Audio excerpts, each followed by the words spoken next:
ప్రియులారా, శిష్యులకు ప్రార్థన నేర్పించినప్పుడు పరలోకమందున్న మా తండ్రి, నీ నామం పరిశుద్ధపరచబడిన గాక, నీ రాజ్యము వచ్చును గాక. నీ రాజ్యం ఎక్కడికి రావాలి? పాకిస్తాన్కా, ఇండియాకా, జర్మనీకా? ఎక్కడికి రావాలి? నీ రాజ్యం వచ్చును గాక. వీళ్ళకు వాళ్ళకు, అవునా? కాదు, నీ రాజ్యం నాలోనికి వచ్చును గాక. నేను నీ రాజ్యమునకు నన్ను నేను సమర్పిస్తున్నాను అని ఒక విశ్వాసి చెప్తే దాని అర్థం, ఇక నా ఇష్టం కాదు, నీ ఇష్టమే నెరవేరును గాక. మనం ఈ మాట ఎప్పుడు చెప్తాం? సండే మార్నింగ్ చెప్తాం. ఎందుకంటే మనం ఒక ప్రశాంతమైన వాతావరణంలో ఉన్నాం.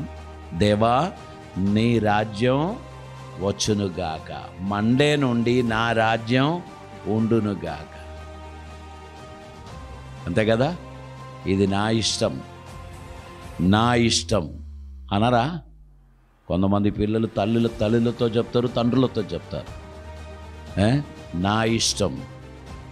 నీవేంటి నాకు చెప్పేది?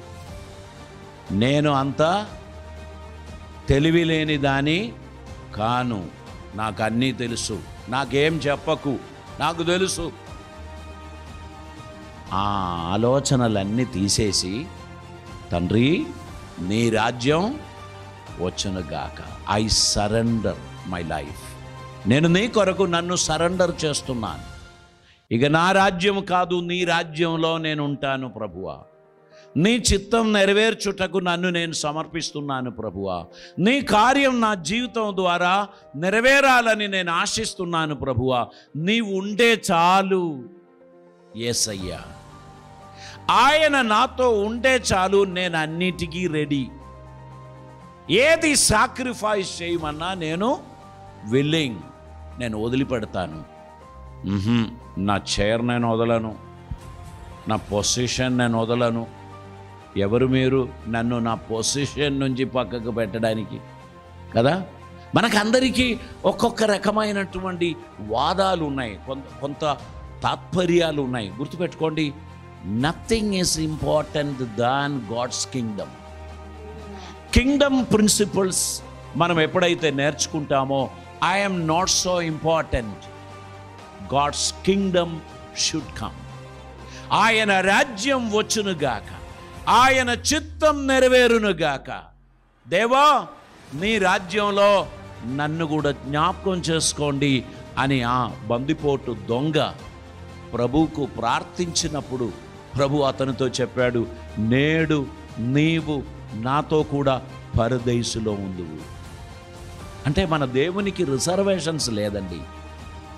మన దేవునికి రిజర్వేషన్స్ లేదు, మనకు కొంత రిజర్వేషన్స్ ఉన్నాయి. ఏదైనా ఒక వస్తువు పంచి పెడదాం అని మీలో కొంతమందికి అప్పగించారు అనుకుందాం. అదొక 400 ఉన్నాయి, ఇక్కడ ఒక 700 ఉన్నారు. మీరు అది ఎవరికి పంచుతారు? ఫస్ట్ కమ్ ఫస్ట్ అని పంచుతారా? మన వాళ్ళకు కదా, మనకు కొంత రిజర్వేషన్స్ ఉన్నాయి. మన వాళ్ళు, నా ఫ్రెండ్స్, నా ఫ్యామిలీ, నాకు కావలసిన వారు, నా వారు అనేటువంటి రిజర్వేషన్స్ మనకున్నాయి. కానీ దేవుని రాజ్యంలో మనం అది పాటించడానికి ప్రయత్నం చేయకూడదు. దేవుడు ఏర్పరచిన సమస్త ప్రజలు దేవునికి ప్రియమైన వారు అని మనం గుర్తుపెట్టుకోవాలి. దేవునికి స్తోత్రం. మన అహం, మన సెల్ఫిష్నెస్ ఏది కూడా దేవుని రాజ్యంలో పైకి ఎత్తడానికి మనం ప్రయత్నం చేయకూడదు. నన్ను దేవుడు బ్రతికిస్తున్నారు, నేను ధన్యుని. ఈ పని చెయ్యమన్నారు, నేను ధన్యుని. అర్హత లేని నాకు దేవుని రాజ్య సంబంధమైన ఈ పిలుపు ఇచ్చినందుకు నేను ధన్యుని. ఇక్కడ నేను అందరి పాద సేవ చేయవలసి వచ్చిన దానికి నేను సిద్ధమే.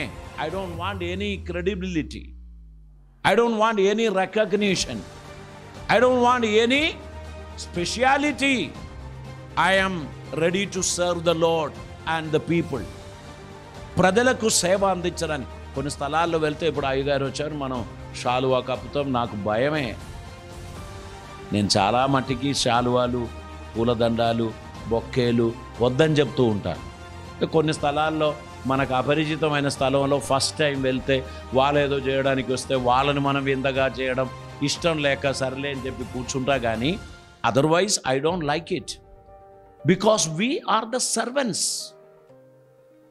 We are not to be glorified. మనము దేవుని సన్నిధిలో ఎన్నికలేని మనలని దేవుడు ఎన్నుకున్నాడు. అర్హత లేని మనలని దేవుడు ఏర్పరచుకున్నాడు. అంతవరకు మనం ధన్యులం.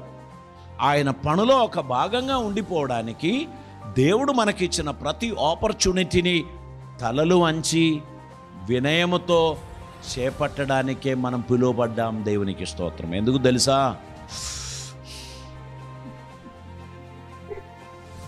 మళ్ళీ పాడి దేవుడిచ్చిన ఈ కృపను బట్టి ప్రతి వారం మనం ఇక్కడ కనబడుతున్నాం. హల్లెలూయా. అది ఆయన కృప తప్ప ఇంకేమున్నదండి. మన రాజ్యం అని అనుకున్న వాళ్ళు చాలామంది వాటిని పోగొట్టుకున్నారు. దేవుని నిమిత్తం మీరేమైనా పోగొట్టుకున్నారా? మీరు వాటిని సంపాదించుకున్నారు. దేవునికి స్తోత్రం. కనుక ప్రభు మనకిచ్చిన ఈ అవకాశాన్ని మనం ఎప్పుడూ జార విడవవద్దు, సద్వినియోగం చేయాలి.